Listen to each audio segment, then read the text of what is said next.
So why do I choose Spain?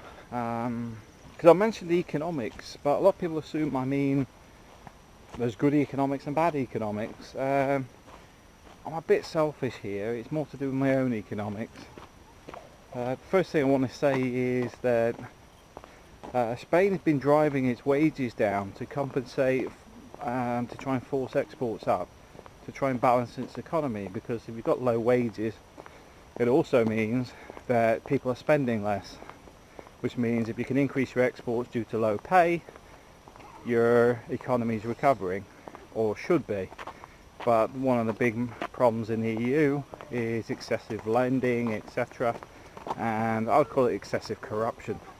Almost seems like they're trying to turn EU companies into that was pretty close, EU companies, EU countries into third world countries, because the corruption and bad banking is very normal in those countries, and it seems we've been set on the same path to suit corporations and obviously the financial sector, because at the end of the day, I'm not being funny, in my personal opinion, if Spain went bankrupt, it could feed itself. It's full of crops, it's full of land, its population isn't like the UK. UK can't feed itself, Spain can. If you can feed yourself, have cheap labour, etc., you can recover. So if they actually ditch paying the EU back, I think within 5 years Spain could be in a much better position by just declaring itself bankrupt, basically. Because I'm anti-World Bank and all them cronies, because they do manipulate trade deals for the biggest payers. And I know a few Americans are going to complain because I'm going to say America. But this is why places like Haiti suffered, because it's the US encouraged them to go common market. US then sells its rice in Haiti for 50% less than it costs to be produced locally. Now you may be going, well, that's just economic, but no, it doesn't make any sense for Haiti to have that rice there, because what happens is you then feed it aid. Feeding a country aid doesn't help anybody. Destroying their farming doesn't help anybody. The world cannot survive on the financial world. It needs to produce real items. I know the financial sector just believes everything's a number, but at some point the camel's back will break, and at that point we're in for some major shake-ups. I could see some revolutions starting. But either way, here in Spain, from my point of view, low pay equals low rents. Now the housing market has recovered in some form, not to the levels it was. There's been an increase of about 3%, 3% increase in sales, etc. But those sales, you have to look at who's buying and what, because if it's predominantly for a foreign market, it doesn't mean it's recovered internally, but it does bring external money into the country. But I would also say you will find apartments here, studio apartments, for 140,000 euros. Then next door in an older block, same size apartment, maybe even bigger, for about 40,000, or even less. Seen some as low as 20,000 for a studio. And I'm sitting there going, okay, from a construction guy's point of view, where's the added value? Now, the only advantage it does have is things like rental potential. Brand new, all singing, all dancing, insulated, plasma TV, blinged up to the eyeballs, will have a bigger rental return.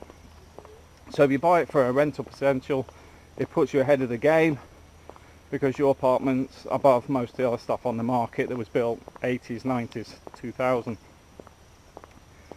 Downside is you'll be paying a lot more for it, but I do think you'll still recover your money. The older stuff puts less stress on the bank, I mean, this is why I look at the properties about 45 to 80,000 market, because that market is recoverable. Like us, we rent a place that's costing €300 a month.